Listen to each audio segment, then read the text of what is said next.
Hello viewers, welcome to my channel Rasuighar. আজ আমি আপনাদের সঙ্গে শেয়ার করব মৌরি পটল। ঘরে থাকা উপকরণ দিয়ে আপনারা চটজলদি এই রেসিপিটি তৈরি করে নিতে পারবেন। চলুন রেসিপি শুরু করা যাক। এখানে আমি নিয়ে নিয়েছি পটলের গাটাকে একটু আঁচড়িয়ে আমি এভাবে লম্বা লম্বা করে কেটে নিয়েছি এবং লবণ, হলুদ, মরিচের গুঁড়া দিয়ে মাখিয়ে নিয়েছি। আপনারা চাইলে যে কোনো শেপেই পটলটাকে কেটে নিতে পারবেন আপনাদের পছন্দ অনুযায়ী। এখানে আমি লম্বা লম্বা করে কেটে নিয়েছি আলু, আছে লবণ, হলুদ, মরিচের গুঁড়া, কাঁচামরিচ এবং তেজপাতা। এখানে আছে 1 ইঞ্চি পরিমাণ দারচিনি এবং মৌরি, আছে এখানে আদা বাটা,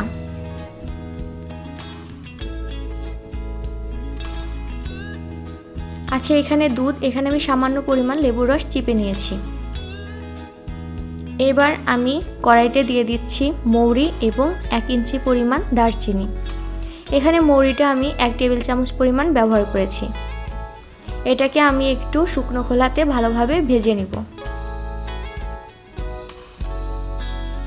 যখন খুব সুন্দর একটি স্মেল বের হবে এবং একটু সাউন্ড করতে শুরু করবে তখন আপনারা এটাকে নামিয়ে নেবেন। লো ফ্লেমে এটাকে ভাজার চেষ্টা করবেন যাতে পুড়ে না যায়। এবার এটাকে আমি গুঁড়া করে নিব। এবার কড়াইতে দিয়ে দিচ্ছি তেল গরম হয়ে গেলে এর মাঝে আমি পটলগুলোকে দিয়ে দিব। এক এক করে পটল আমি দিয়ে দিচ্ছি। পটলগুলোকে আমি এপিট ওপিট করে ভালোভাবে ভেজে নিব।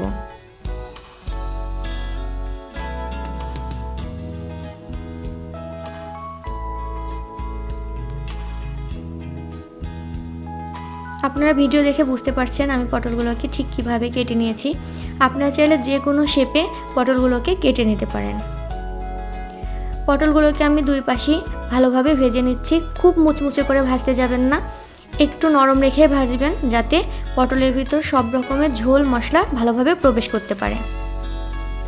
এবার এটাকে আমি তুলে নিচ্ছি।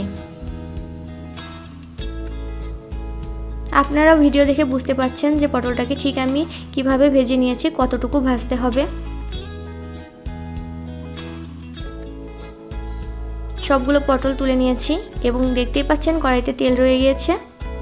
এবার আমি অন্য একটি কড়াইতে আলুগুলোকে ভেজে নিচ্ছি।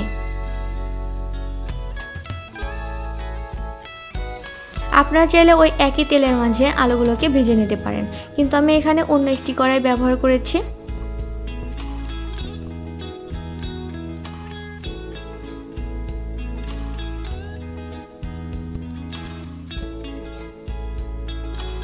আলুর মাঝে আমি এখন দিয়ে দিচ্ছি প্রয়োজন মতো লবণ,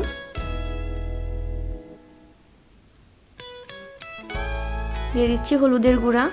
খুব বেশি হলুদের গুঁড়া দিবেন না, একটু কম পরিমাণ দেওয়ার চেষ্টা করবেন যাতে কালারটা অনেক সুন্দর আসে।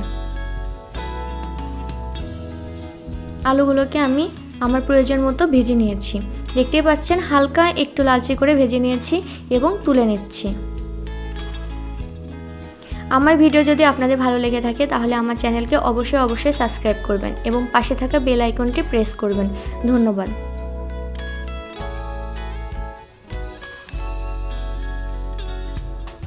আলুগুলোকে আমি তুলে নিয়েছি এবং পূর্বে যে কড়াইতে আমি পটলটি ভেজেছিলাম তার মাঝে দিয়ে দিচ্ছি তেজপাতা। এখানে একটা তেজপাতা ব্যবহার করেছি এবং চিড়ে রাখা কাঁচামরিচ 2টা দিয়ে দিচ্ছি। এটাকে আমি একটু ভালোভাবে গরম তেলে নাড়াচাড়া করে নেব খুব সুন্দর একটি ঘ্রাণ আসা অবধি।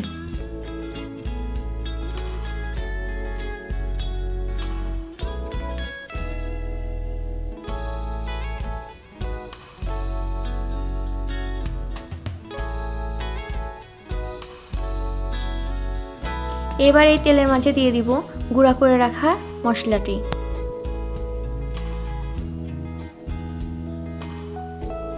একদম লো ফ্লেমে আপনারা এই পর্যায়ে রান্না করবেন, কোনো রকম হাই ফ্লেম এখানে ব্যবহার করবেন না। যেহেতু আমি এখানে গুঁড়া মশলা অ্যাড করছি সবগুলা, সেহেতু এই ক্ষেত্রে গ্যাসের ফ্লেমটা আপনারা খুবই লোতে রাখবেন।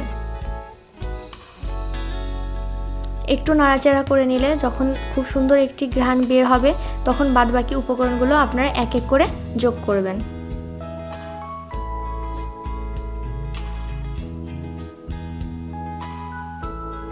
এই পর্যায়ে আমি একটু জল দিয়েছিলাম, কিন্তু সেটা আমি ভিডিওতে আপনাদেরকে দেখাতে পারিনি।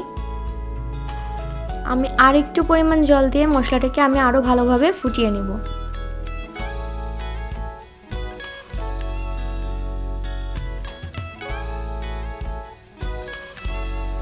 এবার এই মশলার মধ্যে দিয়ে দিচ্ছি আদা বাটা।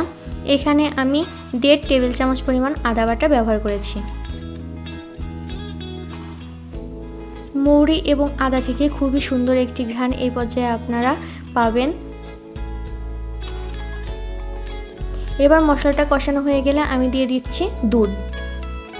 দুধ আপনারা আপনাদের প্রয়োজন অনুযায়ী ব্যবহার করবেন, যেহেতু আমি এখানে কোনোটারই মাপ সেভাবে বলিনি। আপনারা নিজেরাই রান্না করতে গেলে বুঝবেন যে কতটুকু মশলা বা কতটুকু দুধ লাগবে। যেহেতু আমি এখানে একটু লেবুর রস ব্যবহার করেছিলাম দুধে, সেই ক্ষেত্রে সামান্য পরিমাণ দুধটা একটু ছানা কেটে যেতে পারে। এবার দিয়ে দিচ্ছি চিনি। চিনিটা দেওয়ার ফলে আপনার এই রান্নাটা খেতে একটু মিষ্টি মিষ্টি লাগবে এবং খেতেও খুব ভালো লাগবে।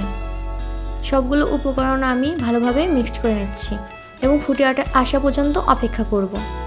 বলেছিলাম একটু ছানা ছানা হয়ে যাবে, আপনারা ভিডিও দেখে বুঝতে পাচ্ছেন যে একটু ছানা ছানা কেটে গিয়েছে। আপনারা যদি এই ছানা ছানাটা পছন্দ না করেন তাহলে লেবুর রস ব্যবহার করবেন না, সরাসরি দুধ ব্যবহার করবেন এবং লো ফ্লেমে রান্না করবেন যাতে দুধটা না কেটে যায়। বেশ কিছুক্ষণ জাল করে নেওয়ার পর আমার রান্নাটা মোটামুটি এই পর্যায়ে এসেছে এবং আমি গ্রেভিটা খুব বেশি রাখবো না। আমার রান্নাটা মোটামুটি কমপ্লিট।